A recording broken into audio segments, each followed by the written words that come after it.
Have you ever felt trapped in a heated argument with no way out?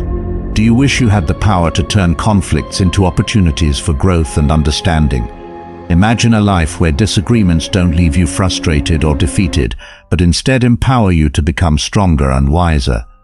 This video is your key to unlocking that life. We're about to dive deep into powerful strategies that will revolutionize the way you handle conflict, leaving you with skills that not only resolve disputes, but also enhance your relationships and inner peace. Stay with us until the end and discover how these transformative methods can change your life forever. Way 1. Embrace active listening. Conflict often arises from misunderstandings and miscommunications.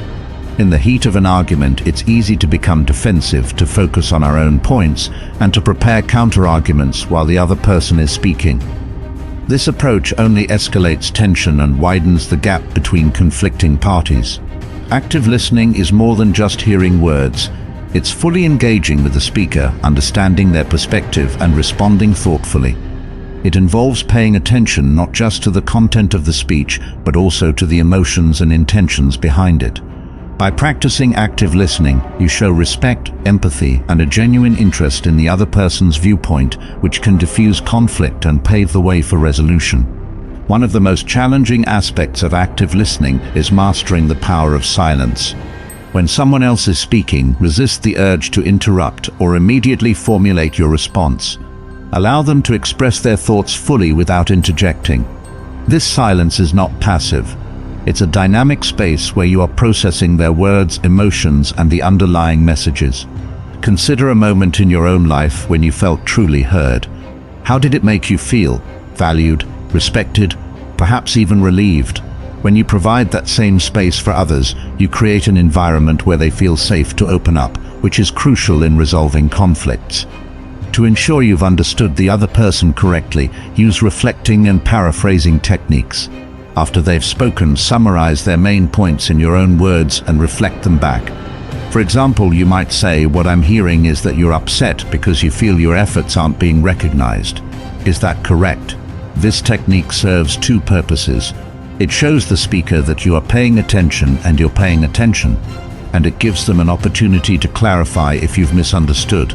Reflecting their emotions is equally important. Acknowledging feelings such as frustration, anger, or disappointment can validate their experience and build a bridge of empathy. You could say, "I can sense that this situation is really frustrating for you." This simple acknowledgement can be helpful, can significantly reduce tension and open the door to a more constructive dialogue. Active listening isn't just about words. Nonverbal cues play a critical role. Maintain eye contact to show you are engaged and interested. Nod occasionally to indicate understanding and agreement.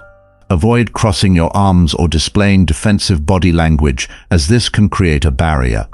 Your body language should convey openness and attentiveness, encouraging the other person to communicate more freely. People often mirror the emotions of those they are interacting with. If you remain calm, composed, and attentive, the other person is likely to reflect these qualities back to you. On the other hand, if you exhibit anger or impatience, they may respond in kind, escalating the conflict. By controlling your own emotional responses and demonstrating active listening, you set the tone for a more positive and productive exchange. Another essential component of active listening is asking open-ended questions. These questions encourage the speaker to elaborate and provide more insight into their thoughts and feelings. Instead of asking, "Are you mad about what happened?" you might ask, "How did the situation make you feel?" This approach invites a more detailed response and demonstrates your willingness to understand their perspective deeply. Empathy is at the heart of active listening. It's the ability to put yourself in someone else's shoes and see the world through their eyes. When you listen with empathy, you go beyond mere words and connect with the person's emotional experience.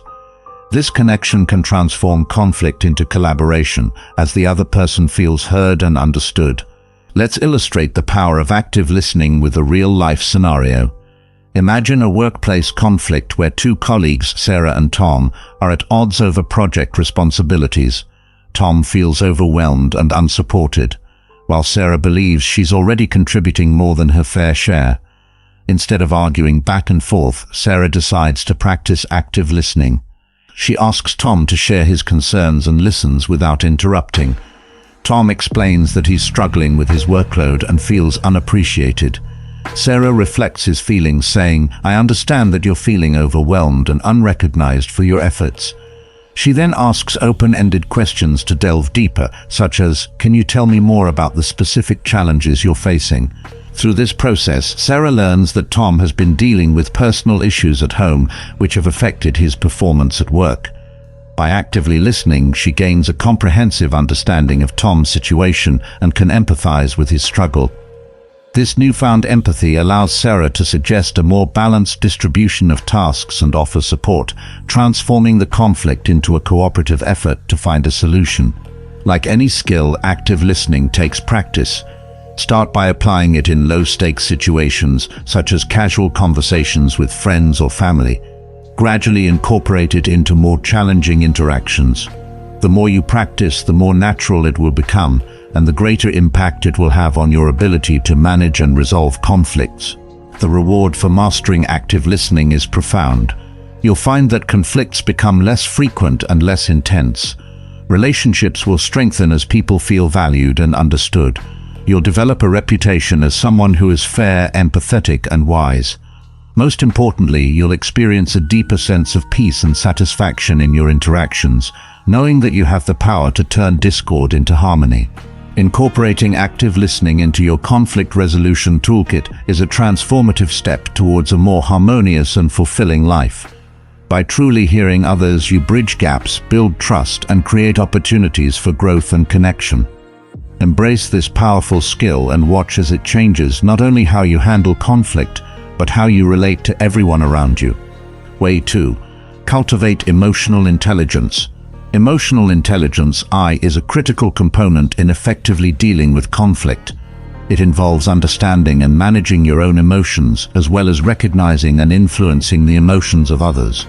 By cultivating emotional intelligence, you can navigate conflicts with greater clarity, control, and empathy, leading to more positive outcomes. Emotional intelligence is the ability to perceive, understand, manage, and regulate emotions. It encompasses self-awareness, self-regulation, motivation, empathy, and social skills. These competencies allow you to handle interpersonal relationships judiciously and empathetically, making a vital skill in resolving conflicts. Self-awareness is the foundation of emotional intelligence. It involves recognizing your own emotions, understanding what triggers them, and acknowledging how they affect your behavior and interactions. When you are aware of your emotional state, you can take steps to manage it, preventing reactive responses that can escalate conflicts. Start by paying attention to your emotional reactions during conflicts. Ask yourself, what am I feeling right now? Why am I feeling this way? How are my emotions influencing my thoughts and actions? By answering these questions, you gain insight into your emotional patterns and can begin to address them constructively. Once you are aware of your emotions, the next step is to manage them effectively.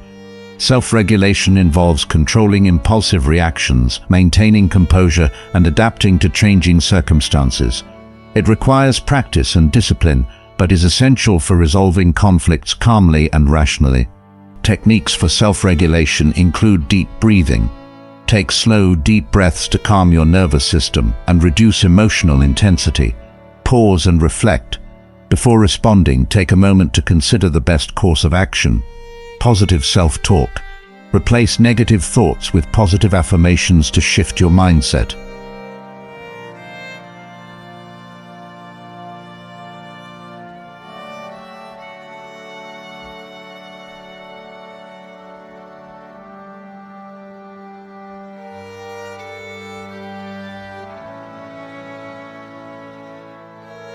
It is a cornerstone of emotional intelligence and essential for resolving conflicts amicably.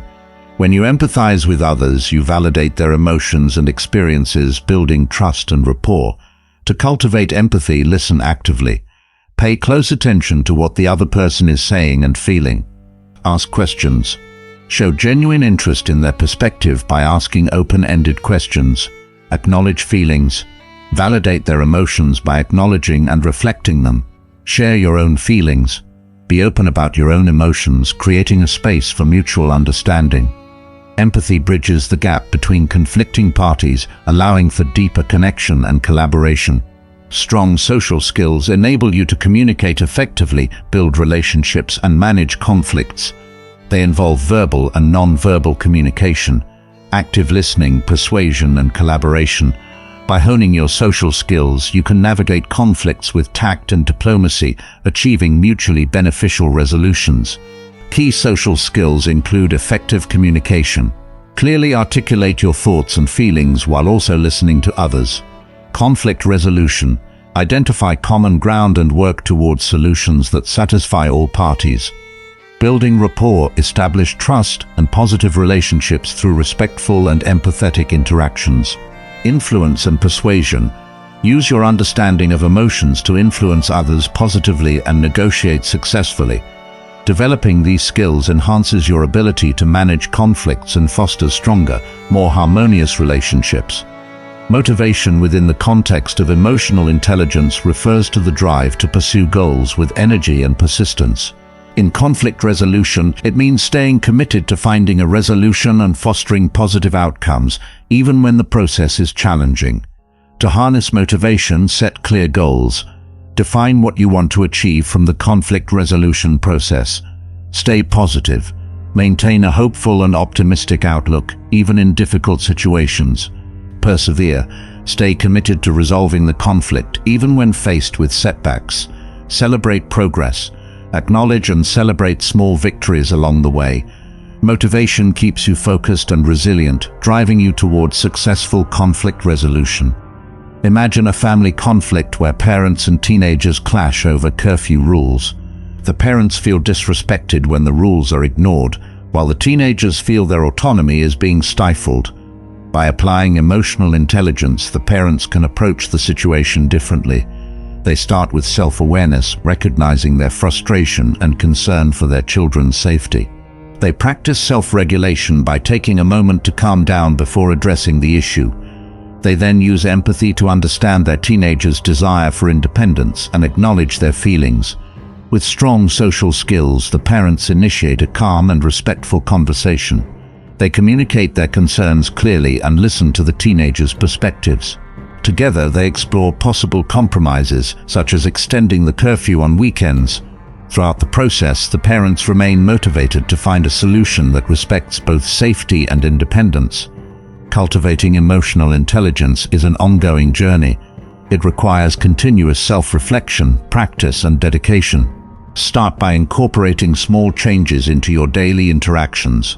Pay attention to your emotions, practice self-regulation, empathize with others, and refine your social skills. The reward for developing emotional intelligence is profound. You'll find that conflicts become less daunting and more manageable. Relationships will improve as you navigate them with empathy and understanding. You'll gain a reputation as someone who is emotionally intelligent, compassionate, and effective in resolving disputes. Most importantly, you'll experience greater inner peace and satisfaction, knowing that you have the tools to handle any conflict with grace and wisdom. Embracing emotional intelligence in your conflict resolution approach is a transformative step towards a more harmonious and fulfilling life. By understanding and managing emotions, you bridge gaps, build trust, and create opportunities for growth and connection. Cultivate this powerful skill and watch as it changes not only how you handle conflict, but how you relate to everyone around you. Way 3. Establish clear boundaries. Setting clear boundaries is a crucial strategy in conflict resolution. Boundaries define what is acceptable and what is not, creating a framework that respects the needs and limits of all parties involved. By establishing and maintaining clear boundaries, you can prevent misunderstandings, reduce tension, and foster healthier interactions. Boundaries are the invisible lines that demarcate where one person ends and another begins. They can be physical, emotional, mental, or social, and they serve to protect your personal space, values, and well-being. In the context of conflict resolution, clear boundaries help clarify expectations, minimize friction, and promote mutual respect. Without boundaries, relationships can become strained and conflicts can escalate. Boundaries provide a sense of security and clarity, allowing individuals to express their needs and limits without fear of being overwhelmed or disrespected. They empower you to take control of your interactions and ensure that your rights and responsibilities are honored. The first step in establishing boundaries is identifying them. Reflect on your personal values, needs, and limits. Consider what makes you feel comfortable, respected, and safe, as well as what triggers discomfort, stress, or resentment. Ask yourself, what behaviors or situations make me feel disrespected or violated? What do I need to feel secure and valued in my interactions? Where do I draw the line between acceptable and unacceptable behavior? By answering these questions, you gain a clearer understanding of your boundaries and can articulate them more effectively. Once you have identified your boundaries, the next step is to communicate them clearly and assertively. This involves expressing your needs and limits in a way that is respectful and firm without being aggressive or confrontational. Effective communication of boundaries includes be direct. Clearly state your boundaries without ambiguity. For example, I need some quiet time after work to recharge, so I'd appreciate it if we could keep the noise down during that time. Use I statements. Frame your boundaries from your perspective to avoid sounding accusatory. For example, I feel overwhelmed when there are too many tasks at once. Can we prioritize them together? Be consistent. Maintain your boundaries consistently to reinforce their importance. Inconsistency can lead to confusion and undermine the effectiveness of your boundaries. Be respectful. Communicate your boundaries with respect for others' feelings and perspectives. Acknowledge their needs while asserting your own. Setting boundaries is only effective if you enforce them. This means taking action when your boundaries are crossed and reinforcing them with appropriate consequences. Enforcing boundaries includes set consequences. Clearly define the consequences of crossing your boundaries. For example, if you continue to interrupt me during meetings, I will have to address it with our supervisor. Follow through. Consistently enforce the consequences when your boundaries are violated. This shows that you are serious about your limits and helps to prevent future violations. Stay firm. Stand by your boundaries even when it's difficult. It may be uncomfortable at first, but over time, others will learn to respect and honor your limits. While setting boundaries is about protecting your needs, it's also important to consider the needs and perspectives of others. Empathy plays a crucial role in this process. By understanding and respecting others' boundaries, you create a reciprocal environment where mutual respect and consideration are prioritized. This fosters healthier and more cooperative relationships. Imagine a scenario where a colleague frequently interrupts you during meetings, making it difficult for you to express your ideas. This behavior not only disrupts the flow of the meeting, but also undermines your confidence and contribution. To address this, you decide to set a clear boundary. You identify that your need for respectful communication and uninterrupted speaking time is being violated. You then communicate your boundary directly to your colleagues, saying, "I feel frustrated when I'm interrupted during meetings. I'd appreciate it if you could allow me to finish my thoughts before responding." You also set a consequence. If the interruptions continue, I will bring this issue up with our team leader to find a better solution. By clearly stating your boundary and the consequence, you assert your need for respect while also providing a clear expectation for future interactions. Just as you set and enforce your own boundaries, it's important to respect the boundaries of others.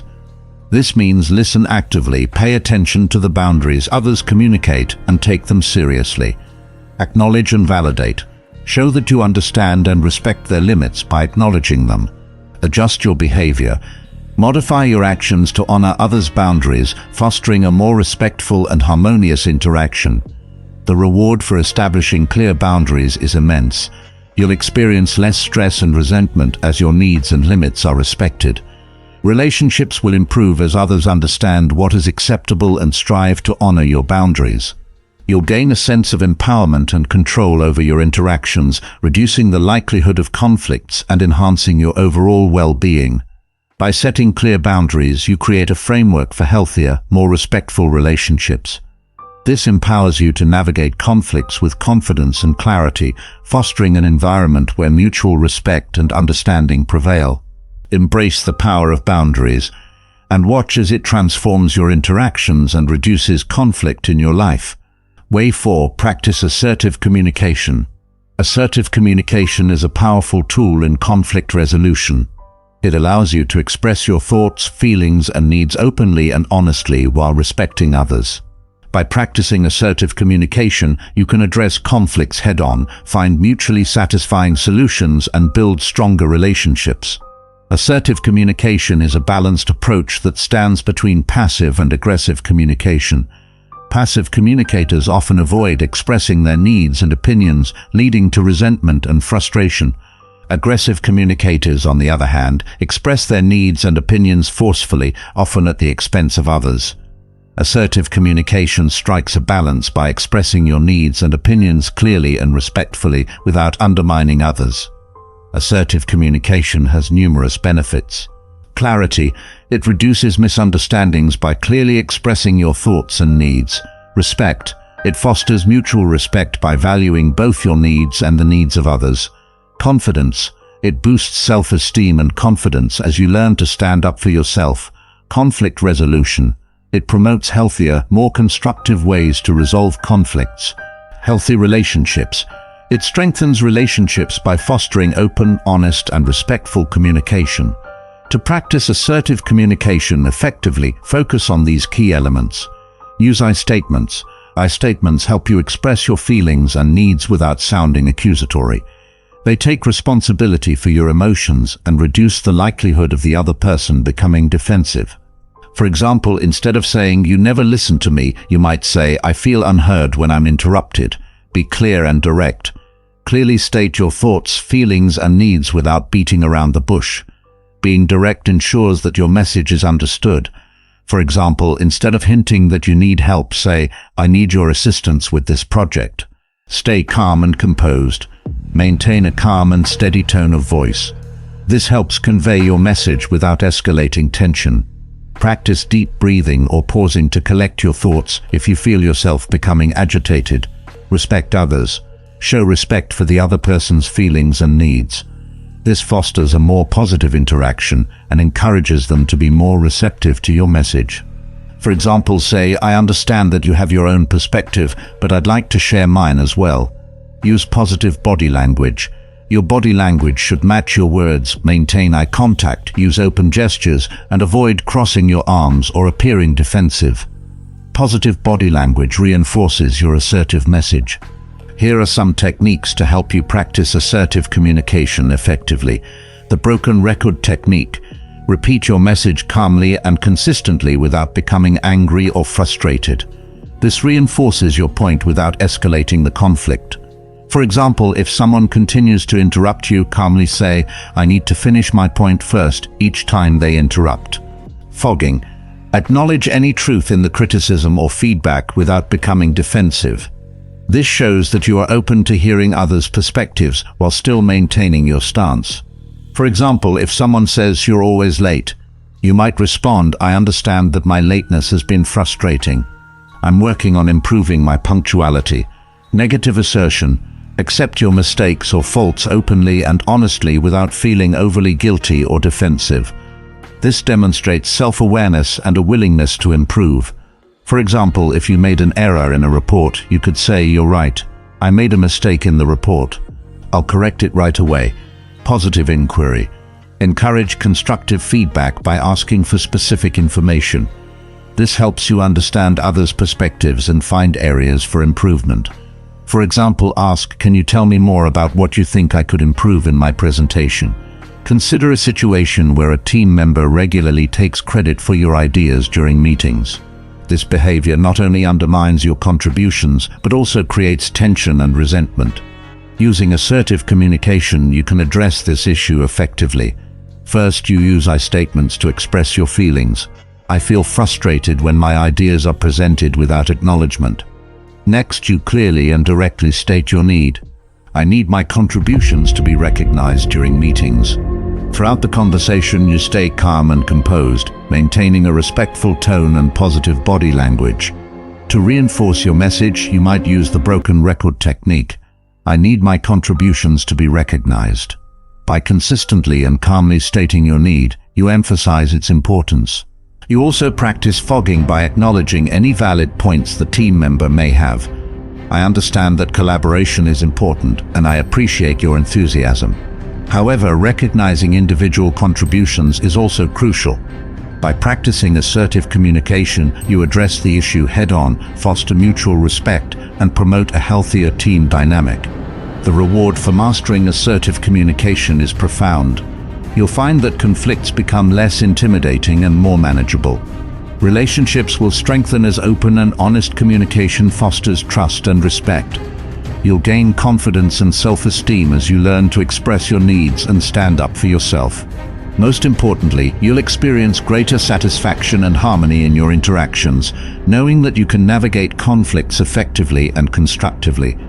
Embracing assertive communication is a transformative step towards a more empowered and fulfilling life. By expressing your thoughts, feelings, and needs clearly and respectfully, you build stronger relationships, reduce misunderstandings, and resolve conflicts more effectively. Practice this powerful skill and watch as it changes not only how you handle conflict, but how you relate to everyone around you. Way 5. Develop problem-solving skills. Effective conflict resolution often hinges on the ability to solve problems creatively and collaboratively. Developing strong problem-solving skills can transform conflicts from destructive confrontations into opportunities for growth and cooperation. By approaching conflicts with a problem-solving mindset, you can identify root causes, generate innovative solutions, and foster a sense of shared achievement. Problem-solving in conflict resolution involves systematically identifying the underlying issues, generating possible solutions, and implementing the most effective one.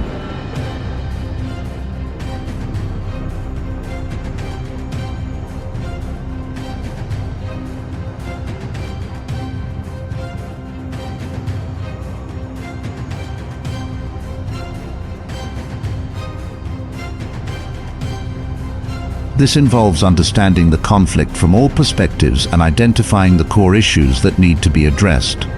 Effective problem identification requires active listening. Listen carefully to all parties involved to understand their viewpoints and concerns. Clarification. Ask questions to clarify any ambiguities and ensure a comprehensive understanding of the problem. Agreement. Reach a consensus on what the main issues are, ensuring that everyone is on the same page. Analyze the problem. Once the problem is identified, analyze its root causes. This step involves digging deeper into the underlying factors contributing to the conflict. Consider context. Examine the context in which the conflict arose, including any external factors or pressures. Patterns. Look for patterns or recurring issues that might indicate deeper problems. Stakeholders. Identify all stakeholders and understand how the problem affects each of them. Generate possible solutions. Brainstorming is a key part of the problem-solving process. Encourage all parties to contribute ideas for possible solutions without immediately judging or dismissing them. Effective brainstorming involves open-mindedness. Encourage creative thinking and be open to all suggestions, even unconventional ones. Quantity over quality. Focus on generating a large number of ideas initially, rather than evaluating their feasibility. Inclusivity. Ensure that everyone has an opportunity to contribute, fostering a sense of ownership and collaboration. Evaluate and select the best solution. After generating a list of possible solutions, evaluate each one based on its feasibility, effectiveness, and potential impact. Consider pros and cons. Assess the advantages and disadvantages of each solution. Feasibility. Determine whether the solution is realistic and achievable, given the resources and constraints. Consensus. Strive to reach a consensus on the best solution, ensuring that all parties support the decision. Implement the solution. Once a solution is selected, develop a clear plan for implementation. This involves action steps. Outline the specific steps needed to implement the solution. Responsibilities. Assign responsibilities to ensure accountability and follow through. Timeline. Establish a timeline for implementation, including milestones and deadlines. Monitor and evaluate the outcome.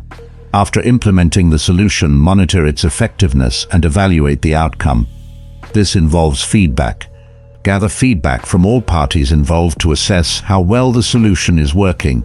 Adjustments. Make any necessary adjustments to the solution or implementation plan based on feedback and results. Reflection. Reflect on the process and outcome to identify any lessons learned for future conflict resolution efforts. Imagine a scenario where a project team is struggling with missed deadlines and poor communication. This has led to frustration and blame among team members, creating a toxic work environment. Using problem-solving skills, the team can address the conflict effectively. They start by identifying the problem, missed deadlines, and poor communication. Through active listening and clarification, they agree that the core issue is a lack of clear roles and expectations. Next, they analyze the problem by examining the context and identifying patterns. They find that team members are unclear about their responsibilities and that there is no effective system for tracking progress. The team then generates possible solutions through brainstorming. Ideas include creating a project management system, holding regular check-in meetings and clarifying roles and responsibilities. After evaluating the pros and cons of each solution, they decide to implement a project management system and establish regular check-in meetings. They develop a clear plan for implementation, assign responsibilities, and set a timeline. As they implement the solution, they monitor progress and gather feedback from team members. They make adjustments as needed and reflect on the process to improve future project management practices. By approaching the conflict with a problem-solving mindset, the team not only resolves the immediate issues, but also creates a more collaborative and productive work environment. Creativity plays a crucial role in problem-solving. It involves thinking outside the box and exploring innovative solutions that might not be immediately obvious. To foster creativity, encourage diverse perspectives. Include people with different backgrounds and viewpoints in the brainstorming process. Create a safe space. Foster an environment where all ideas are welcomed and valued without fear of criticism. Challenge assumptions. Question existing assumptions and consider alternative approaches. Effective problem-solving often requires collaboration and teamwork. By working together, individuals can pool their knowledge, skills, and resources to find the best solution to enhance collaboration, build trust, establish trust among team members through open and honest communication, foster respect and value each person's contributions and perspectives, promote accountability, ensure that everyone is accountable for their roles and responsibilities in the problem-solving process. The reward for developing problem-solving skills is significant. You'll find that conflicts become opportunities for growth and innovation rather than obstacles. Relationships will strengthen as you collaborate and work together towards common goals. You'll gain a sense of accomplishment and empowerment as you successfully navigate and resolve complex issues. Most importantly, you'll foster a culture of continuous improvement and cooperation, leading to more harmonious and productive interactions. By developing problem-solving skills, you transform the way you handle conflicts. Embrace this powerful approach and watch as it not only resolves conflicts, but also enhances your relationships, creativity, and collaboration. Way 6. Master the art of active listening. Active listening is a powerful tool in conflict resolution.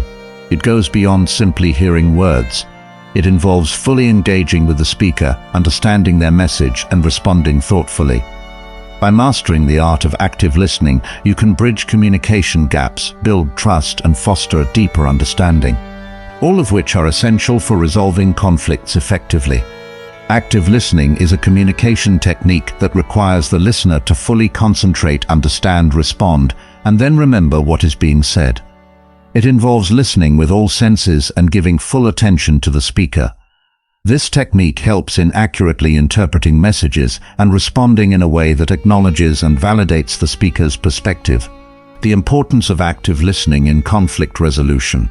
Active listening plays a crucial role in conflict resolution by reducing misunderstandings.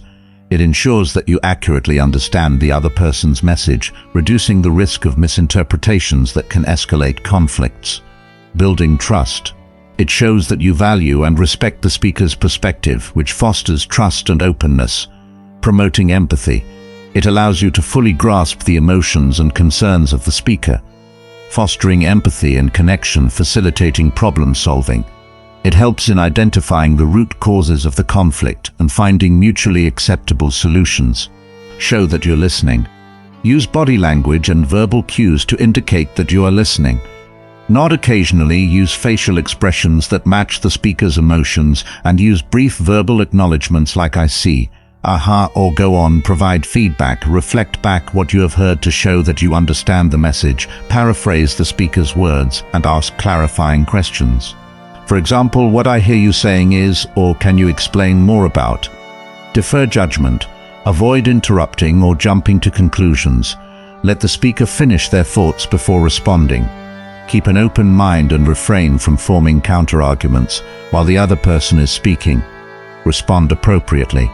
Respond thoughtfully, considering the speaker's perspective. Validate their feelings and experiences, and provide constructive feedback or solutions. Show empathy and understanding in your response. Here are some techniques to enhance your active listening skills. Paraphrasing. Restate the speaker's message in your own words to confirm your understanding. For example, "So what you're saying is that you feel overlooked when decisions are made without your input." Summarizing. Provide a brief summary of what the speaker has said, capturing the main points. This helps to clarify and reinforce the message. For example, in summary, you're concerned about the lack of communication and its impact on our project. Clarifying questions. Ask questions to clarify any ambiguities and gain a deeper understanding. For example, "Can you elaborate on what you mean by that?" Or "What specific examples can you provide?" Reflecting emotions. Acknowledge and validate the speaker's emotions. This shows empathy and understanding. For example, "It sounds like you're feeling really frustrated by the current situation." Encouraging. Use verbal and non-verbal cues to encourage the speaker to continue sharing. This can include nodding, maintaining eye contact, and saying, "Tell me more about that." Imagine a scenario where a co-worker feels excluded from important decisions, leading to resentment and conflict. By practicing active listening, you can address this issue effectively. Start by giving the co-worker your full attention.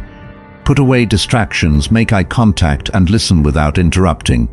Use verbal and non-verbal cues to show that you're engaged. As they express their concerns, paraphrase their message to confirm your understanding. "So you feel excluded from important decisions, and this makes you feel undervalued." Ask clarifying questions to gain more insight. "Can you give me an example of a decision where you felt left out?" Reflect their emotions to show empathy. "I understand that feeling excluded can be really frustrating and demotivating." Summarize their main points to reinforce your understanding. In summary, you're asking for more transparency and involvement in decision-making processes. By practicing active listening, you not only address the co-worker's concerns, but also build trust and foster a more inclusive and collaborative environment. Empathy is a key component of active listening. It involves understanding and sharing the feelings of the speaker, which helps to build a deeper connection and resolve conflicts more effectively. To enhance empathy in active listening, put yourself in their shoes. Try to see the situation from the speaker's perspective. Acknowledge their feelings. Validate their emotions by acknowledging their experience. Show compassion. Respond with kindness and understanding, even if you don't fully agree with their viewpoint. Active listening can be challenging due to various barriers, such as distractions, preconceived notions, and emotional reactions. To overcome these barriers, minimize distractions, create a conducive environment for listening by eliminating potential distractions. Stay open-minded. Keep an open mind and avoid jumping to conclusions or judgments. Manage emotions. Practice emotional regulation to stay calm and focused during the conversation. The reward for mastering active listening is significant. You'll find that conflicts are resolved more quickly and effectively as mutual understanding and empathy are enhanced. Relationships will strengthen as trust and respect are built through attentive and thoughtful communication. You'll gain a reputation as a compassionate and skilled communicator, capable of navigating complex interactions with ease. Most importantly, you'll experience greater satisfaction and harmony in your interactions, knowing that you can truly connect with others and resolve conflicts constructively. By mastering the art of active listening, you transform the way you handle conflicts. Embrace this powerful skill and watch as it not only resolves conflicts, but also enhances your relationships, empathy, and understanding. Way 7. Practice emotional intelligence. Emotional intelligence is a crucial skill in conflict resolution. It involves recognizing, understanding, and managing your own emotions, as well as empathizing with the emotions of others. By cultivating emotional intelligence, you can navigate conflicts with greater empathy, self-awareness, and control, leading to more effective and harmonious resolutions. Emotional intelligence is the ability to perceive, evaluate, and manage emotions in yourself and others. It comprises several key components. Self-awareness, recognizing your emotions and understanding how they affect your thoughts and behavior. Self-regulation, managing your emotions healthily and constructively rather than letting them control you. Empathy, understanding and sharing the feelings of others, which fosters stronger connections and better communication. Social skills, navigating social interactions effectively, building relationships and managing conflict. Emotional intelligence plays a vital role in resolving conflicts by helping you stay calm, understand others' perspectives, and respond thoughtfully rather than react impulsively. It enables you to create a more positive and cooperative atmosphere, which is essential for resolving disagreements and finding common ground. Self-awareness is the foundation of emotional intelligence. It involves recognizing your emotions as they arise and understanding their impact on your behavior. To cultivate self-awareness, reflect on your emotions. Take time to reflect on your emotional responses to different situations. Identify patterns and triggers that influence your behavior. Label your emotions. Accurately labeling your emotions helps you understand them better. Instead of saying, "I'm upset," specify whether you feel frustrated, anxious, or disappointed. Mindfulness practices. Engage in mindfulness practices such as meditation or deep breathing to stay present and attuned to your emotions. Self-regulation involves managing your emotions constructively, especially during conflicts. It helps you stay calm and composed, making it easier to communicate effectively and find solutions. To practice self-regulation, pause and breathe. When you feel your emotions rising, take a moment to pause and breathe deeply. This helps you regain control and respond more thoughtfully. Positive self-talk. Replace negative thoughts with positive affirmations. Remind yourself that you can handle the situation calmly and constructively. Set boundaries. Establish boundaries to protect your emotional well-being. This might involve stepping away from a heated discussion to cool down before continuing. Empathy is the ability to understand and share the feelings of others. It is crucial for building trust, fostering understanding, and resolving conflicts. To develop empathy, listen actively, pay full attention to the speaker, showing that you value their perspective. Use active listening techniques to reflect and validate their feelings. Put yourself in their shoes. Try to imagine how the other person feels and why they might be experiencing those emotions. This helps you gain a deeper understanding of their perspective. Respond with compassion. Acknowledge the other person's feelings and respond with kindness and understanding. Even if you don't agree with their viewpoint, showing empathy can diffuse tension. Social skills are essential for navigating interpersonal interactions and managing conflicts. They help you communicate effectively, build rapport, and collaborate with others. Learn to enhance your social skills. Practice assertive communication. Express your thoughts and feelings clearly and respectfully, while also considering the needs and perspectives of others. Build rapport. Establish positive relationships by showing genuine interest in others, engaging in small talk, and finding common ground. Manage conflict constructively.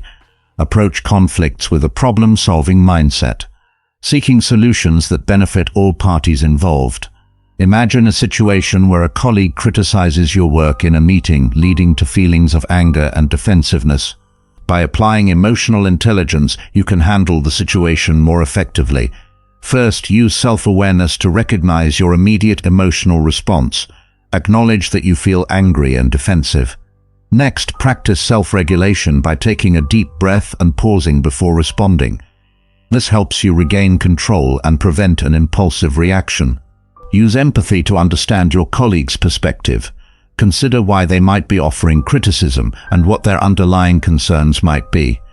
Listen actively to their feedback, reflecting their points to show that you understand. Respond with assertive communication, expressing your perspective respectfully. I understand that you're concerned about the project timeline. I felt frustrated because I believe my contributions weren't recognized.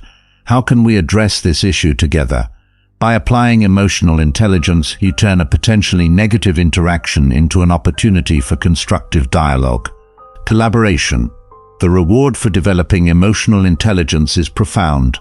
You'll find that conflicts become less stressful and more manageable as you can navigate them with empathy, self-awareness, and control.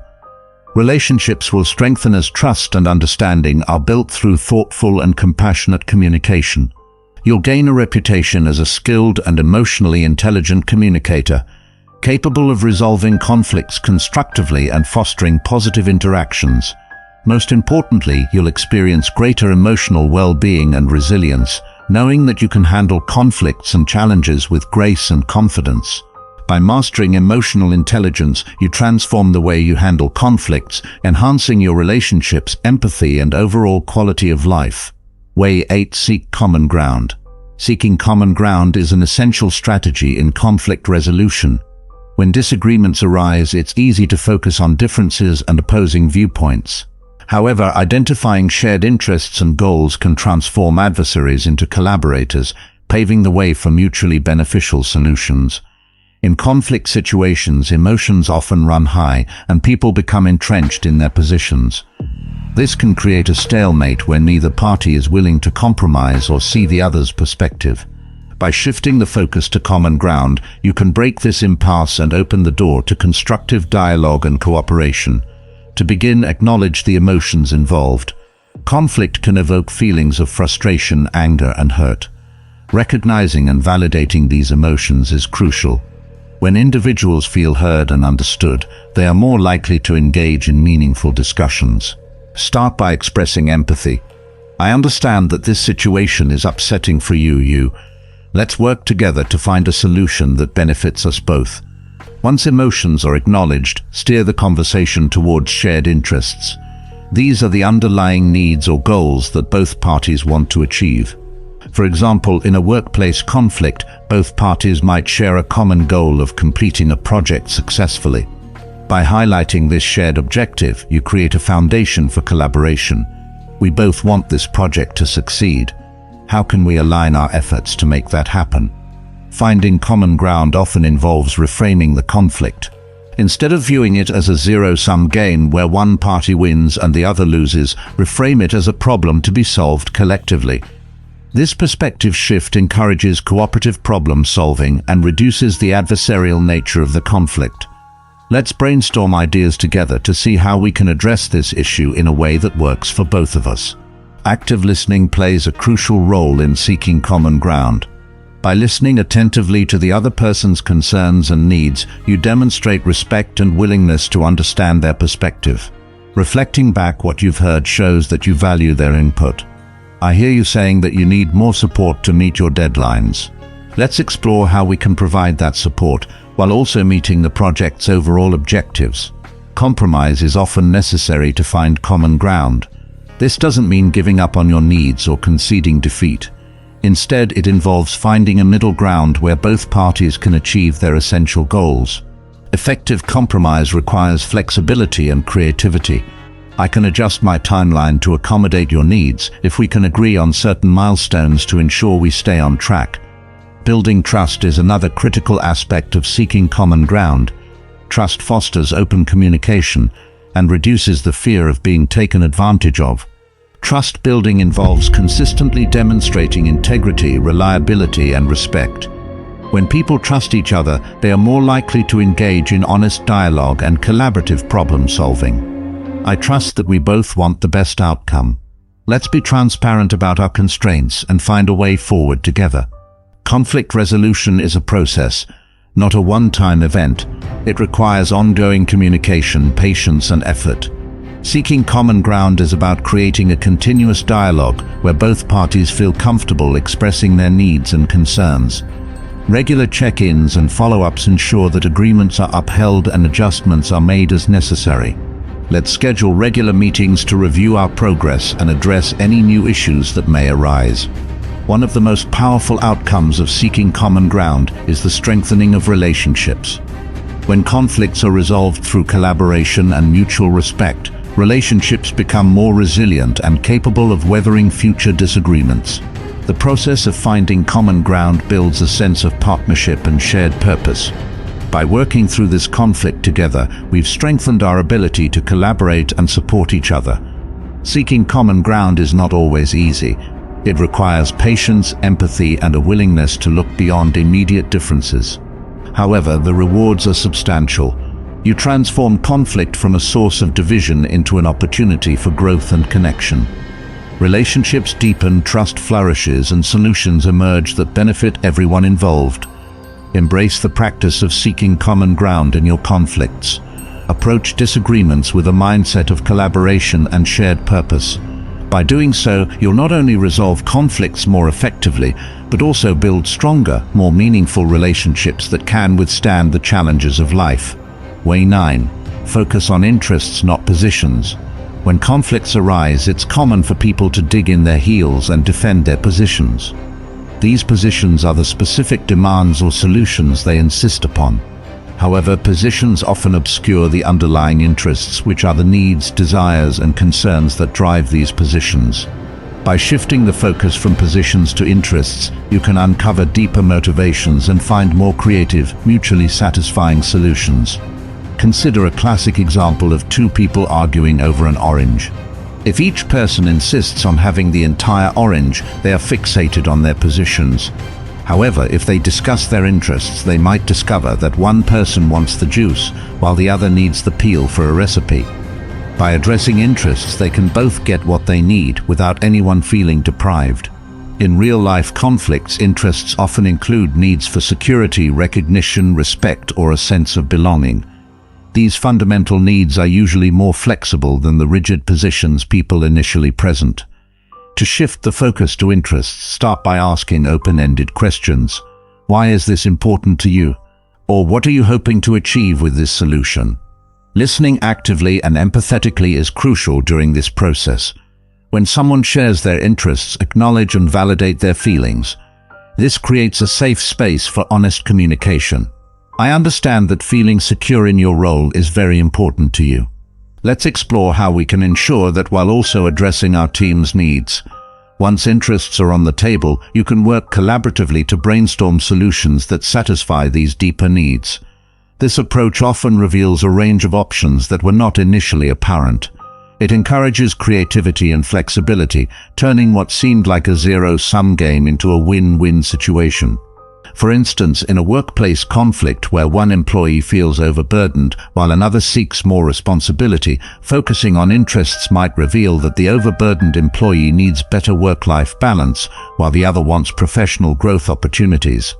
By understanding these interests, the team can redistribute tasks in a way that relieves stress while providing new challenges and growth for others. Negotiating based on interests rather than positions fosters a more collaborative and less adversarial atmosphere. It encourages open communication and mutual respect, reducing the likelihood of defensiveness and entrenched opposition. This method also helps to identify shared interests, which can serve as a foundation for agreement. For example, in a family dispute over vacation plans, focusing on positions might lead to a deadlock between beach lovers and mountain enthusiasts. However, by discussing interests, relaxation, adventure, family bonding, they might discover a destination that offers both types of activities, satisfying everyone's core desires. Focusing on interests also involves being clear and honest about your own needs and concerns. This transparency builds trust and shows that you are committed to finding a solution that works for all parties involved. It's essential to express your interests without framing them as non-negotiable demands. I need time to unwind and reconnect with nature during our vacation. What kind of activities help you relax and enjoy yourself? Sometimes interests might conflict and finding a perfect solution can be challenging. In such cases, prioritizing and compromising on certain interests while safeguarding the most critical ones can lead to a balanced resolution. This process requires patience and a willingness to see the situation from multiple perspectives. Imagine a scenario where a community is divided over the development of a new park. One group prioritizes preserving green space. While another focuses on creating recreational facilities by focusing on interests, they might agree on a design that maintains natural areas while incorporating playgrounds and sports fields, meeting both groups' needs. To some extent, the benefits of focusing on interests extend beyond the immediate resolution of conflicts. This approach builds stronger relationships based on understanding and respect. It encourages continuous dialogue and cooperation, laying the groundwork for resolving future conflicts more effectively. When you make it a habit to focus on interests, you foster an environment where people feel heard and valued. This not only resolves current conflicts, but also enhances trust and collaboration, making it easier to address potential disagreements proactively. People are more likely to engage in open, honest communication when they know their deeper needs will be considered and respected. Embracing the focus on interests transforms the way you approach conflicts. It shifts the dynamic from confrontation to collaboration, from rigid demands to flexible problem solving. By prioritizing interests, you create opportunities for innovative solutions and foster relationships rooted in empathy and mutual respect. The reward for adopting this approach is significant. You will find that conflicts are resolved more amicably, relationships are strengthened, and you develop a reputation as a fair and insightful problem solver. By focusing on interests rather than positions, you enhance your ability to navigate complex interactions and create more harmonious and productive environments. Embrace flexibility. Flexibility is an essential attribute in conflict resolution. It involves being open to different perspectives, adapting to new information, and being willing to change your approach. Flexibility allows for a dynamic response to conflicts, fostering an environment where creative solutions can emerge and evolve. Rigid thinking and an uncompromising stance often exacerbate conflicts, leading to impasses and heightened tensions. In contrast, flexibility encourages dialogue and collaboration. It allows you to respond to conflicts with a mindset geared towards finding workable solutions, rather than insisting on a single, unchangeable outcome. Consider a scenario where two departments in an organization are at odds over resource allocation. Each department may have its own priorities and demands, creating a potential stalemate. Embracing flexibility means acknowledging that there are multiple ways to meet organizational goals. It involves exploring various resource allocation models and being open to modifying initial plans based on feedback and changing circumstances. Flexibility requires a balance between assertiveness and openness. While it's important to assert your needs and interests, it's equally crucial to remain open to alternative viewpoints and solutions. This balance ensures that while your core concerns are addressed, you are not dismissive of others' perspectives. For instance, in a family conflict over household chores, a rigid approach might involve assigning tasks strictly based on a predefined schedule. However, embracing flexibility might mean recognizing that schedules can be adjusted based on each family member's changing responsibilities and availability. By being open to renegotiating the chore distribution periodically, you can ensure fairness and cooperation. One key aspect of flexibility is the willingness to experiment and learn from outcomes. This means trying out different approaches to see what works best and being prepared to make adjustments as needed. In a workplace setting, this might involve piloting a new workflow or project management tool to see if it improves efficiency, and then refining it based on user feedback. Flexibility also involves managing expectations and being prepared for change. Conflicts often arise from unmet expectations or unanticipated changes. By cultivating a flexible mindset, you can better handle these disruptions. This might involve developing contingency plans or being ready to pivot strategies when faced with new challenges. In personal relationships, flexibility can significantly enhance communication and understanding. Suppose partners are in conflict over how to spend their weekends. A rigid approach might result in a recurring argument, with each person insisting on their preferred activities. Flexibility, on the other hand, encourages finding a compromise that allows for a variety of activities, ensuring both partners feel heard and valued. However, flexibility does not mean abandoning your principles or compromising on critical values. It's about distinguishing between what is non-negotiable and what is adaptable. This discernment helps in maintaining integrity while being open to various pathways to resolution. In a professional context, this might mean adhering to core ethical standards while being flexible in how goals are achieved. A flexible approach can also help in de-escalating conflicts. When people feel that their ideas and contributions are valued and that there is room for negotiation, they are more likely to engage constructively.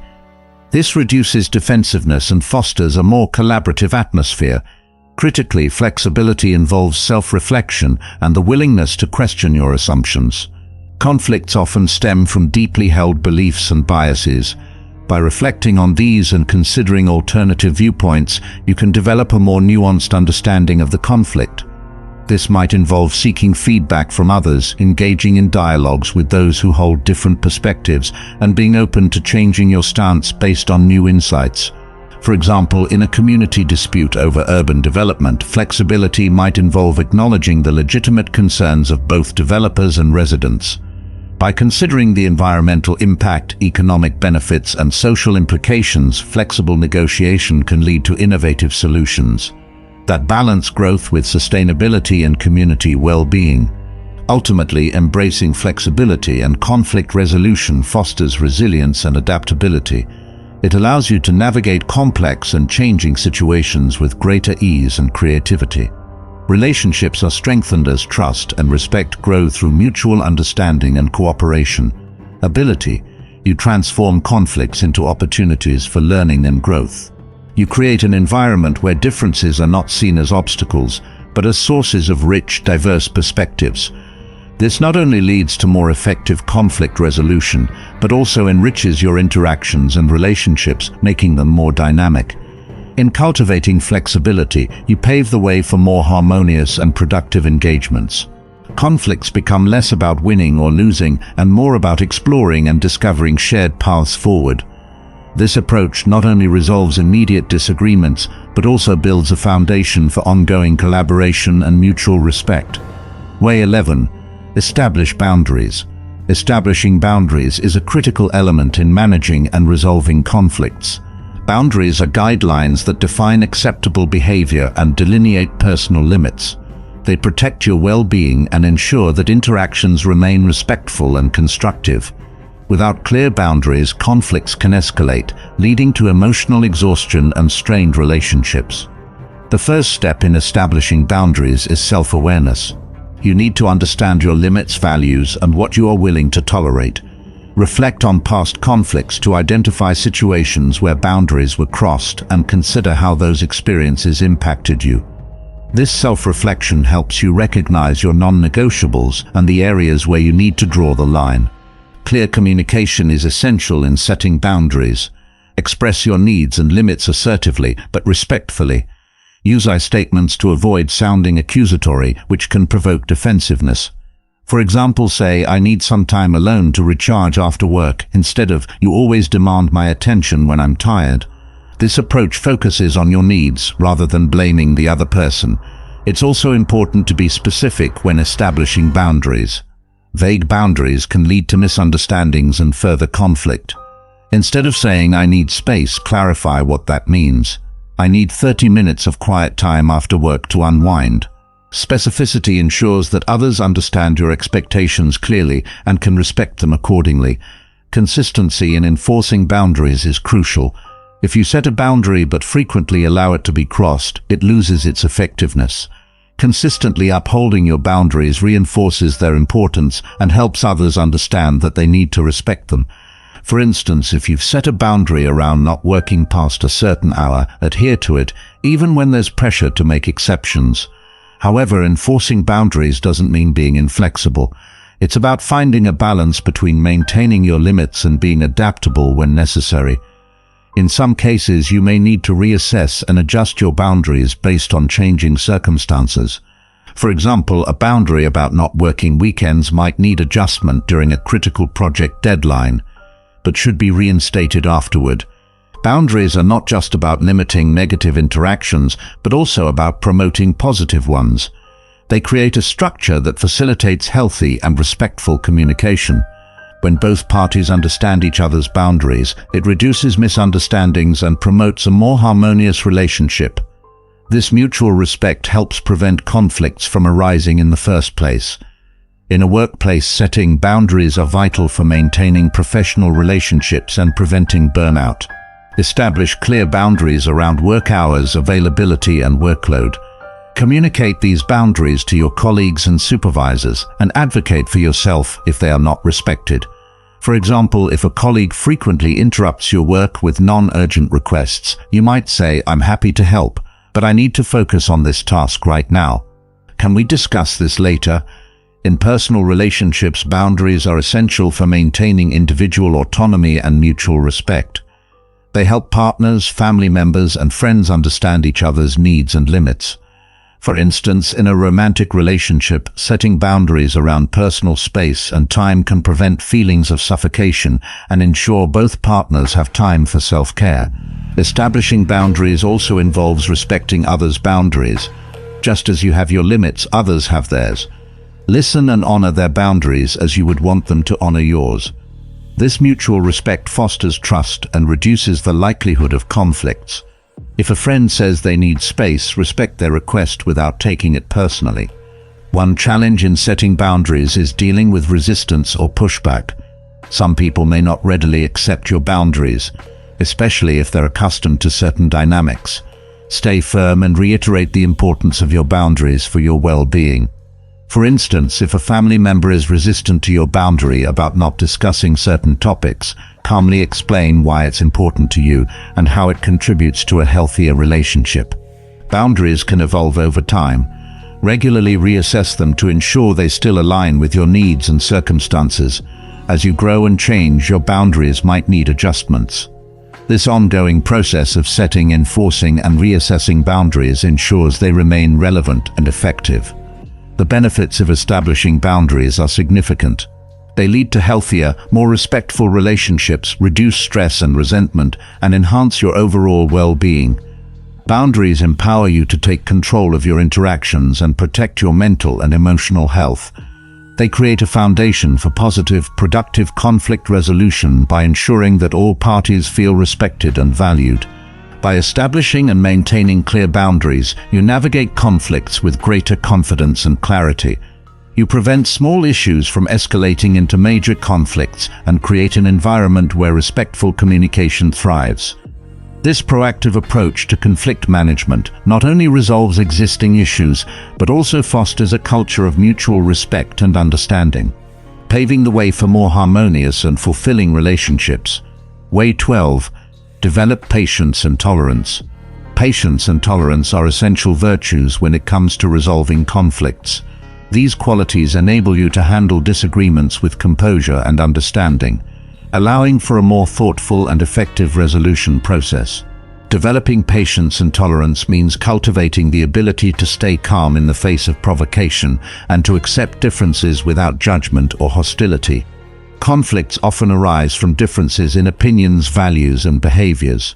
When these differences trigger frustration or anger, it can be challenging to respond constructively. Patience allows you to take a step back, breathe, and approach the situation with a clear mind. It gives you the time to think before you react, reducing the likelihood of impulsive responses that can escalate the conflict. For instance, imagine you are in a heated discussion with a colleague who has a different approach to a project. Instead of immediately dismissing their ideas or insisting on your method, practice patience. Take a moment to listen fully and understand their perspective. This pause not only shows respect, but also gives you the opportunity to consider alternative solutions that might be beneficial.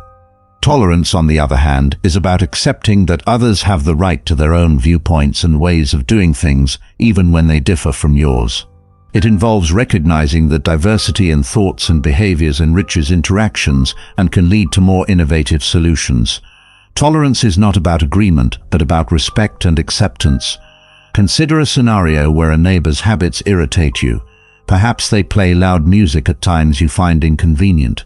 Instead of reacting angrily, tolerance involves trying to understand their perspective. Perhaps music is a way for them to relax after a long day. Approaching the situation with tolerance might involve having a calm conversation to find a compromise, such as agreeing on quieter hours or using headphones. Building patience and tolerance starts with self-awareness. Toronto, recognize your triggers and the situations that test your patience. Understanding these can help you prepare and manage your responses more effectively. Practice mindfulness techniques such as deep breathing or meditation to stay centered and calm during conflicts. These practices can help you remain composed and focused even in challenging situations. Empathy is closely linked to tolerance. Putting yourself in the other person's shoes and trying to understand their feelings and motivations can foster greater tolerance.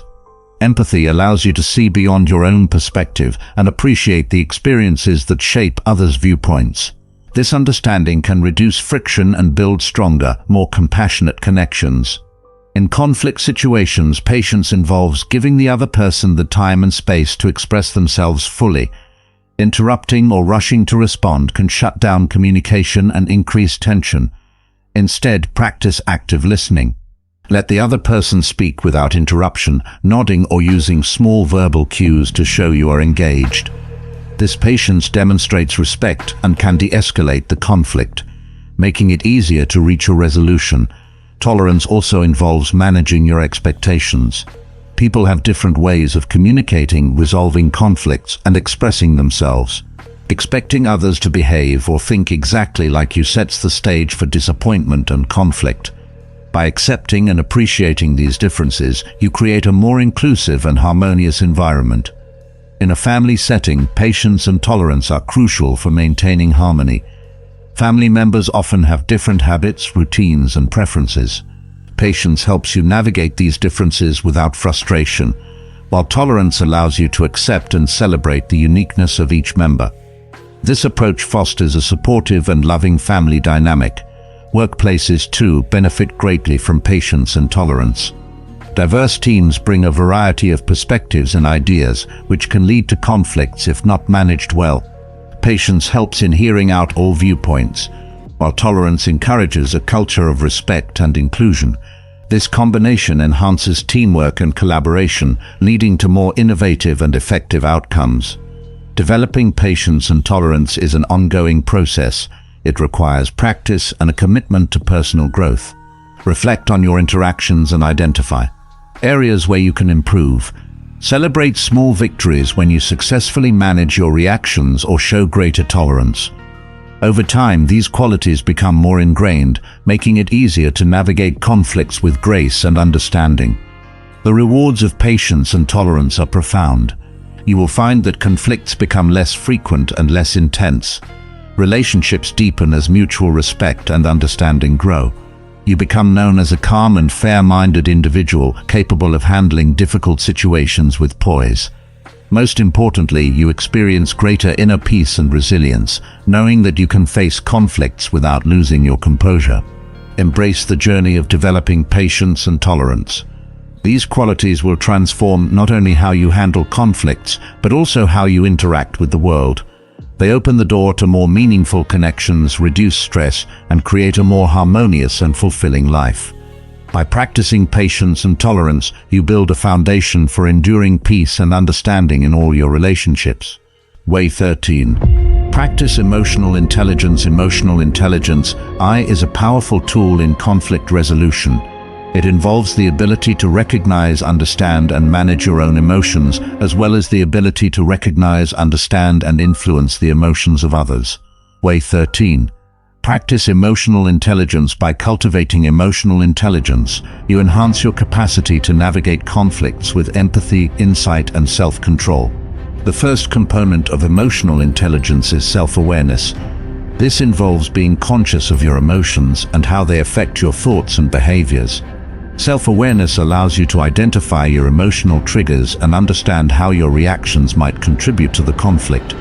For example, if you notice that you become defensive when receiving criticism, recognizing this pattern can help you approach feedback with a more open mind.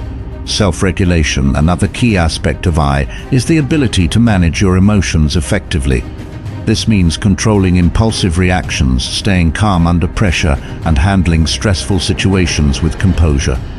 In a conflict, self-regulation helps you maintain control over your responses, preventing escalation. Instead of reacting with anger or frustration, you can pause. Take a deep breath and choose a more constructive response. For instance, imagine you're in a meeting where a colleague makes a remark that irritates you. Instead of immediately snapping back, self-regulation allows you to take a moment to process your feelings and respond thoughtfully. You might say, "I see your point, but I have a different perspective I'd like to share," thereby maintaining a productive dialogue.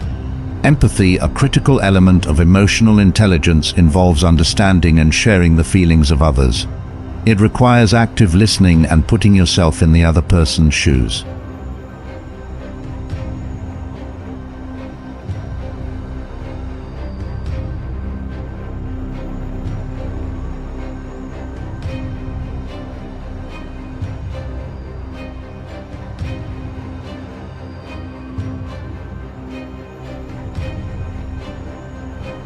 For example, if a friend is upset because they feel neglected, you might say, "I can see that you're really hurt, and I understand why you feel that way. Let's talk about how we can improve our communication." This approach helps to bridge the emotional gap and opens the door for constructive problem solving. Social skills, another component of I, are essential for effective conflict resolution. These skills include effective communication, relationship management, and the ability to build rapport. Good social skills help you navigate social complexities and resolve conflicts in a way that maintains and strengthens relationships. They enable you to articulate your thoughts clearly, listen actively, and engage in meaningful dialogue. HTTPS, in a workplace scenario, strong social skills can help you mediate conflicts between team members. By facilitating open communication and encouraging a collaborative approach to problem solving, you can help the team find a solution that respects everyone's contributions and needs. Motivation, the final component of emotional intelligence, involves being driven to achieve goals for reasons beyond external rewards. In the context of conflict resolution, motivation helps you stay focused on the bigger picture and work towards a resolution that benefits all parties involved. It encourages you to remain committed to the process even when it becomes challenging. For example, if you're working through a conflict with a business partner, staying motivated to find a mutually beneficial solution can help you persevere through difficult conversations and setbacks. Your commitment to maintaining a positive and productive partnership can drive you to explore creative solutions and compromises. Developing emotional intelligence is a lifelong journey. It requires continuous self-reflection, learning, and practice. One effective way to enhance your I is through mindfulness practices. Mindfulness helps you stay present and aware of your emotions, allowing you to respond rather than react. Regular mindfulness meditation can improve your emotional regulation, empathy, and overall emotional intelligence. Mindfulness. Another way to build I is through feedback. Seek feedback from trusted friends, colleagues, or mentors about how you handle conflicts and emotions. Their insights can provide valuable perspectives on your strengths and areas for improvement. Use this feedback to develop specific strategies for enhancing your emotional intelligence. Role-playing can also be a helpful tool. Practice handling conflicts with a friend or coach, focusing on applying I principles. This can help you build confidence and refine your skills in a supportive environment. The benefits of high emotional intelligence in conflict resolution, I principles. You will find that conflicts become less stressful and more manageable. Relationships improve as you navigate disagreements with empathy and respect. Your ability to influence and inspire others grows, enhancing your leadership capabilities. Most importantly, you gain greater emotional resilience and well-being. Embracing emotional intelligence transforms how you approach conflicts. It equips you with the skills to handle disputes with grace and effectiveness, turning potential confrontations into opportunities for growth and connection. By practicing emotional intelligence, you not only resolve conflicts more successfully, but also enrich your interactions and relationships, creating a more harmonious and fulfilling life. Wave 14. Seek media. When conflicts become particularly challenging or entrenched, seeking mediation can be a powerful way to facilitate resolution. Mediation involves bringing in a neutral third party to help the conflicting parties communicate more effectively, understand each other's perspectives, and find a mutually acceptable solution. This process can be especially useful when emotions run high, or when direct communication has repeatedly failed to yield positive results. Mediation provides a structured environment where both parties can express their concerns and interests. The mediator's role is to guide the discussion, ensure that both parties are heard, and keep the conversation focused on finding a resolution.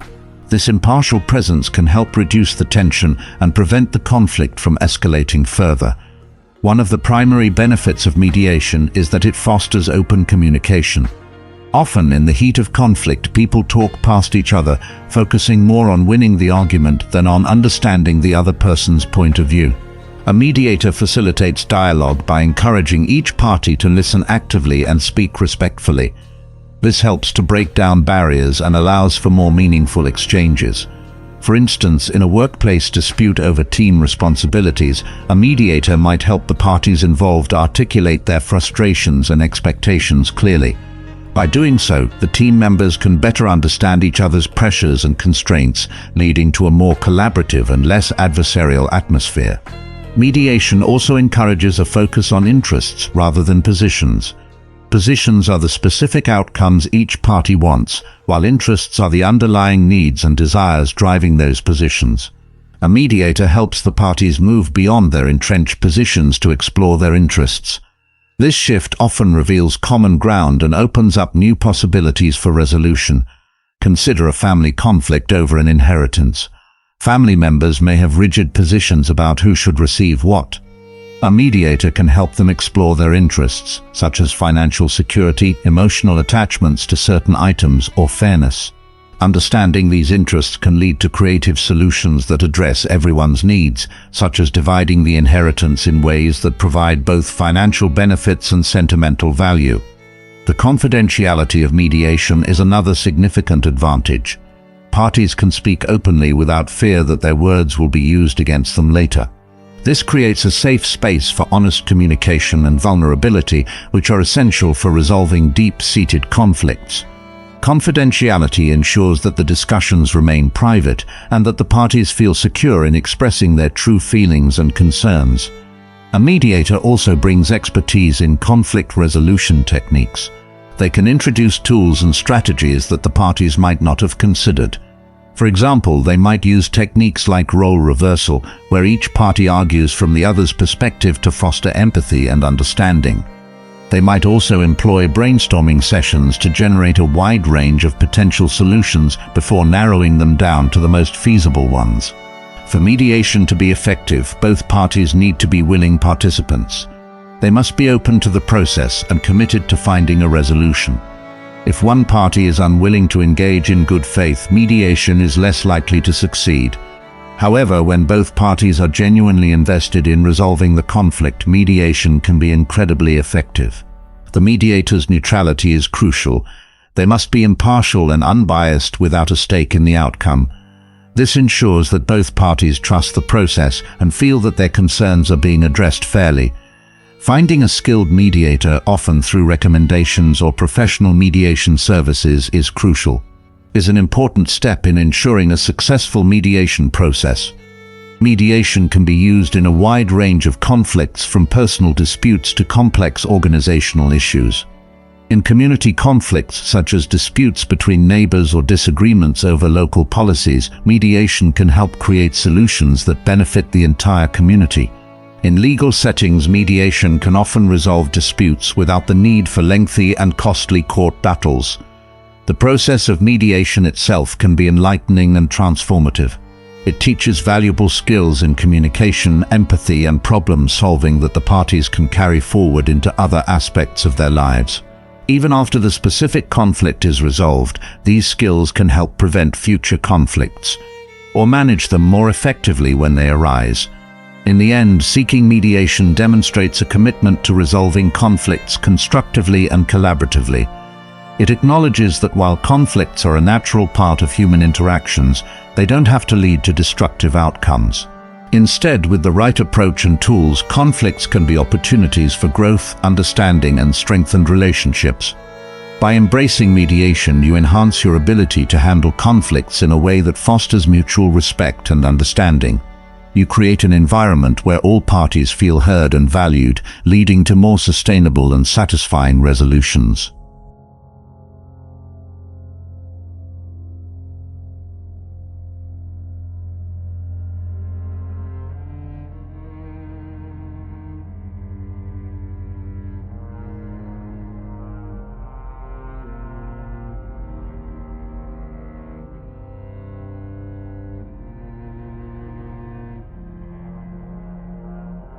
This perspective transforms how you perceive conflicts, viewing them not as threats or setbacks, but as opportunities for growth and learning. When you approach conflict with a growth mindset, you see it as a chance to develop new skills, deepen your understanding, and strengthen relationships. This mindset shift can reduce the stress and anxiety that often accompany conflicts, making you more resilient and proactive in addressing them. A growth mindset encourages you to focus on solutions rather than dwelling on the problems. It helps you stay open to new information and perspectives, which can lead to more innovative and effective resolutions. Instead of getting stuck in a fixed position, you become more flexible and adaptable, willing to explore different approaches and learn from the experience. For example, in a workplace conflict over project management, a growth mindset can help you view the situation as an opportunity to improve your collaboration and leadership skills. Rather than seeing the disagreement as a personal failure or a source of frustration, you can approach it with curiosity and a willingness to learn. This might involve seeking feedback, experimenting with new strategies, and reflecting on what works and what doesn't. Developing a growth mindset involves several key practices. First, embrace challenges as opportunities to grow. When faced with a conflict, remind yourself that it is a chance to build your problem-solving abilities and emotional intelligence. This positive framing can shift your attitude from one of avoidance or defensiveness to one of engagement and enthusiasm. Second, view setbacks and mistakes as learning experiences. Conflicts often involve miscommunications, misunderstandings, or mistakes. Instead of blaming yourself or others, use these moments as opportunities to learn and improve. Ask yourself what you can do differently next time and how you can apply these lessons to future interactions. For instance, if a conflict arises because of a miscommunication with a colleague, reflect on how you can enhance your communication skills. Perhaps you need to be clearer in your messages. Listen more actively or ask for feedback to ensure mutual understanding. By focusing on growth, you turn setbacks into stepping stones toward better conflict resolution. Third, seek out and appreciate feedback. Feedback is essential for growth, providing insights into how others perceive your actions and how you can improve. In conflict situations, actively seek feedback from the other party to understand their perspective and identify areas for improvement. This might involve asking questions like, how can I communicate more effectively? Or what can I do to make our collaboration smoother? Fourth, practice persistence and resilience. Conflicts can be challenging and sometimes discouraging, but a growth mindset encourages you to keep trying, even when solutions are not immediately apparent. Persistence involves staying committed to resolving the conflict and continuously working toward a positive outcome. Resilience helps you bounce back from setbacks and maintain your focus on growth and improvement. Consider a personal relationship conflict where repeated misunderstandings cause friction. A growth mindset helps you stay committed to improving the relationship even when progress seems slow. It encourages you to keep trying new communication strategies, seeking understanding and finding common ground. Over time, this persistence can lead to deeper mutual respect and stronger bonds. Fifth, celebrate progress and small victories.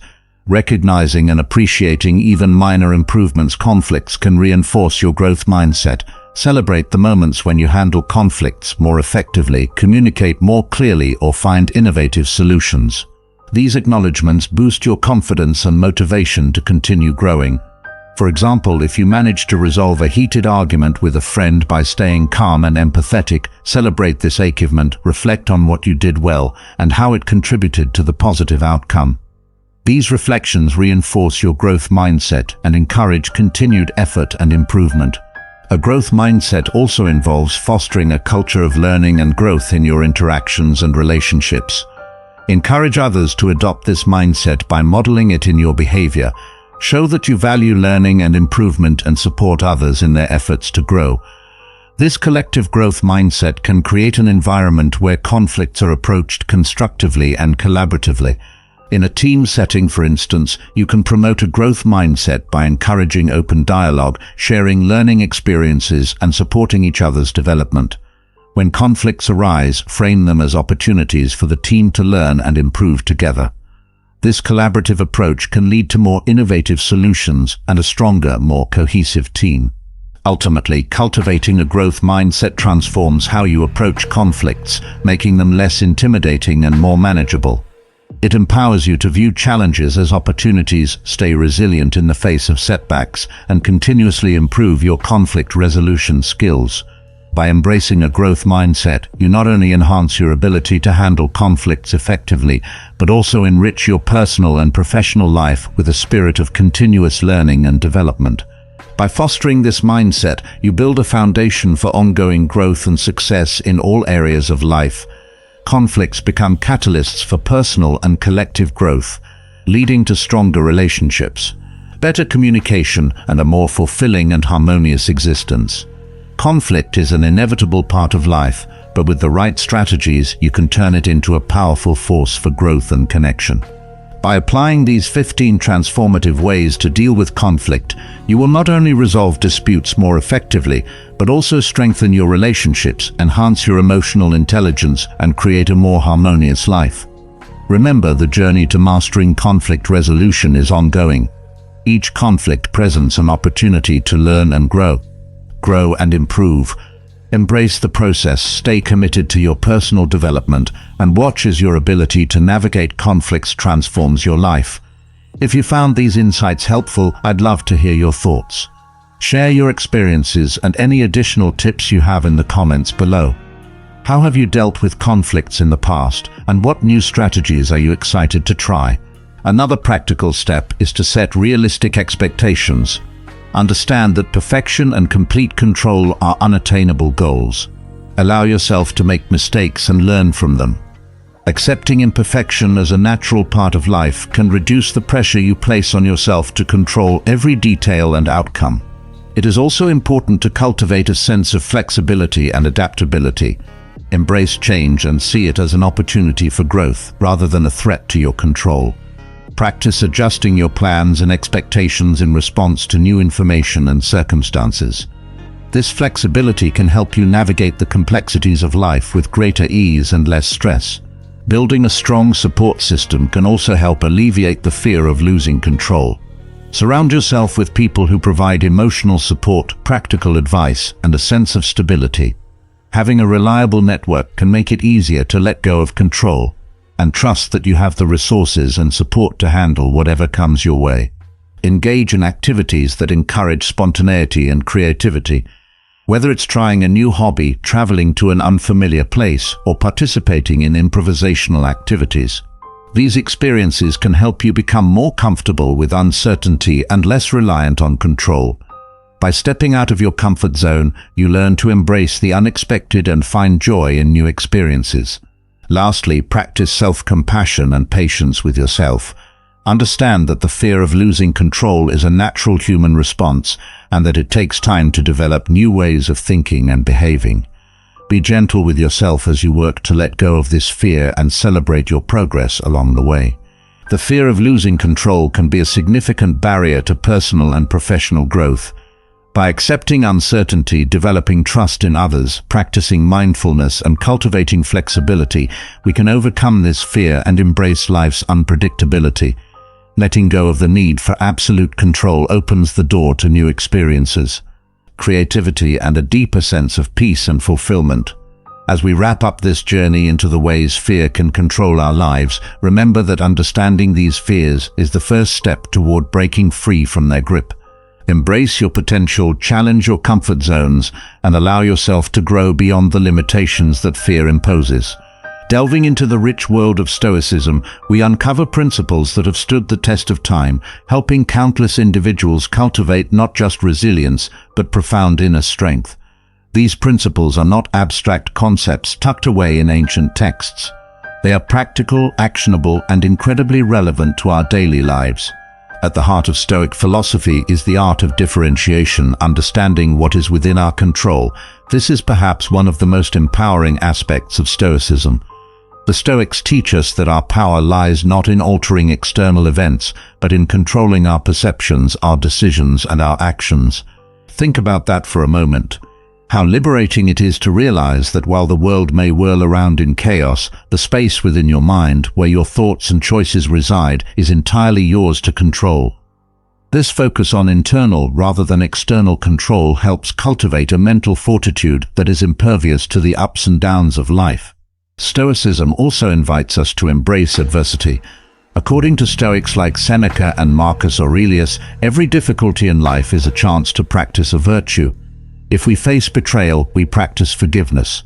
If we experience loss, we practice resilience. If we encounter failure, we practice perseverance. This reframing turns every challenge into a classroom where the lessons of life are learned. It's a transformative approach that doesn't just help us handle difficulties, but allows us to grow from them, building inner strength that's not just about enduring but thriving. Moreover, Stoicism isn't about denying emotion, but about managing it intelligently. Stoics value the role of reason in governing emotions, advocating for a state where one is not led by fleeting feelings, but guided by thoughtful deliberation. This doesn't mean Stoics are devoid of feeling. Rather, they strive for emotional equilibrium, where passions do not cloud judgment. This equilibrium enables us to face life's challenges with a clear mind, ensuring our responses are considered and constructive rather than reactive.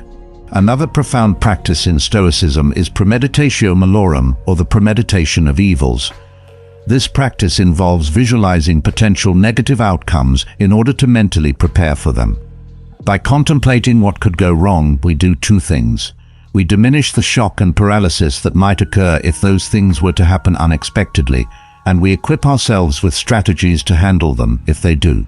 This mental rehearsal builds a resilience that is anticipatory, keeping us one step ahead of life's potential curveballs. Additionally, Stoics regularly engage in what they call voluntary discomfort, practices such as fasting, cold showers, and rigorous physical training. These activities are not just for physical health, but are undertaken to strengthen the mind. By deliberately placing ourselves in uncomfortable situations, we train ourselves to remain composed under stress and discomfort. This not only increases our threshold for discomfort, but also reminds us that much of our suffering comes from our perceptions, which we can control. Integrating these Stoic principles into our daily lives doesn't require monumental changes. It starts with small daily acts, choosing not to complain about the traffic, taking a moment to reflect before responding in anger, or deciding to forego a luxury for a day. These practices help us build the inner strength that doesn't just survive challenges, but uses them as fuel for growth. By understanding and implementing these Stoic principles, we equip ourselves with tools not just for occasional resilience, but for a lifelong fortitude that is deeply rooted in wisdom and tranquility. As we continue to explore these ancient teachings, let us bring them into our lives. Test them in our challenges and transform them into enduring strengths. Practical strategies to build resilience. Building resilience isn't just a philosophical endeavor, it's a practical one. Through the integration of Stoic wisdom, there are actionable strategies that anyone can implement to strengthen their mental fortitude. Let's explore these techniques grounded in both ancient philosophy and modern psychology, and see how they can be applied in our everyday lives to foster resilience and robust inner strength. First, let's talk about the Stoic practice of negative visualization. This might sound somewhat pessimistic at first glance. Why would we want to imagine the worst? Yet this exercise has a powerful upside. By visualizing challenging situations and their potential outcomes, we prepare ourselves to handle them if they do arise. This preparation reduces the intensity of our emotional reactions to setbacks and difficulties when they actually occur. It's like a fire drill for the psyche. By running through scenarios in a controlled, thoughtful way, we can develop a calm and effective response to real-life stresses. This method not only helps us appreciate our current situation more, it also primes us to deal with future challenges with less anxiety and more confidence. Another effective strategy is the embracement of voluntary discomfort. Stoics advocate for regular engagement in activities that push our physical and mental boundaries. This could be as simple as taking cold showers, fasting, or participating in challenging physical activities. The rationale here is twofold. Physically, these actions can strengthen the body and increase our endurance. Mentally, they teach us that discomfort is temporary and often more manageable than we initially believe. These practices help to fortify our mental resilience by showing us that we can endure and thrive through discomfort, which diminishes the fear of future hardships. Incorporating daily mindfulness and reflection is another key tactic in building resilience. Stoicism teaches the importance of reflecting on our actions, thoughts, and the day's events each evening. This isn't just about introspection. It's about actively learning from our experiences and setting intentions for improvement. Mindfulness, the practice of being present and fully engaged with the here and now, also helps us cultivate a calm center. By maintaining awareness of our thoughts and feelings without judgment, we can manage stress and respond to life's challenges with greater composure and less reactivity.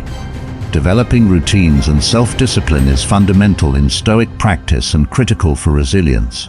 Stoics value structure not for its own sake, but because it helps us focus on what truly matters, reducing wasted energy on trivial decisions and distractions.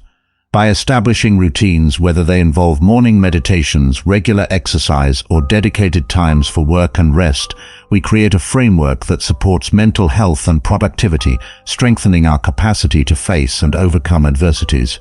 Lastly, we must not forget the power of community and support. While Stoicism often emphasizes self-reliance, it also recognizes the strength that comes from being part of a supportive community. Sharing our struggles, learning from others, and offering support not only enrich our own lives, but also reinforce our resilience. By nurturing strong relationships and seeking out communities that share our values and goals, we can build a network that sustains us through challenging times. These strategies, deeply rooted in Stoic wisdom, offer us tangible ways to enhance our resilience. They empower us to transform challenges into opportunities for growth and equip us with the tools to navigate the complexities of life with grace and strength. As we integrate these practices into our daily lives, we gradually build up an inner fortress that stands firm in the face of life's storms. Integrating science and Stoicism, combining the empirical insights of modern neuroscience with the timeless wisdom of Stoicism, provides a powerful, holistic approach to building inner strength. This integrated perspective not only deepens our understanding of resilience, but also offers practical strategies for cultivating it in our everyday lives. Let's explore how these two fields intersect and complement each other. Firstly, let's consider the concept of neuroplasticity, the brain's remarkable ability to reorganize itself by forming new neural connections throughout life. This scientific principle underpins the Stoic idea that we can shape our minds through deliberate practice and repeated thought patterns. Stoics like Epictetus famously stated that we are disturbed not by events, but by the views we take of them. Modern neuroscience supports this by showing how cognitive restructuring, changing our thought patterns, can alter the brain's response to stress. By consistently practicing Stoic exercises like negative visualization and mindfulness, we can rewire our brains to respond to adversity with calm and resilience rather than anxiety and fear. The Stoic practice of focusing on what is within our control also finds support in psychological research. Studies have shown that a sense of control is linked to reduced stress and improved mental health. By training ourselves to concentrate on our actions and reactions rather than external circumstances, we enhance our psychological resilience. This practice aligns perfectly with the Stoic principle of controlling our inner responses and letting go of what we cannot influence. By adopting this mindset, we reduce feelings of helplessness and increase our capacity to cope with challenges effectively. In addition, the Stoic approach to voluntary discomfort, engaging in activities that challenge our comfort zones, can be understood through the lens of stress inoculation training. SIT is a psychological technique used to prepare individuals to handle stress by exposing them to manageable levels of stress in a controlled environment. This is similar to the Stoic practice of deliberately facing discomfort to build mental toughness. By taking cold showers, fasting, or engaging in rigorous physical exercise, we not only build physical endurance, but also train our minds to remain composed and focused under stress. This preparation enables us to handle real-life adversities with greater resilience. Furthermore, the Stoic emphasis on reflection and mindfulness has parallels in modern therapeutic practices like cognitive behavioral therapy, CBT, and mindfulness-based stress reduction, MBSR. These therapies emphasize the importance of self-awareness and cognitive restructuring, core elements of Stoic philosophy. By reflecting on our daily actions and practicing mindfulness, we cultivate a deeper awareness of our thoughts and behaviors, allowing us to respond to challenges more thoughtfully and effectively.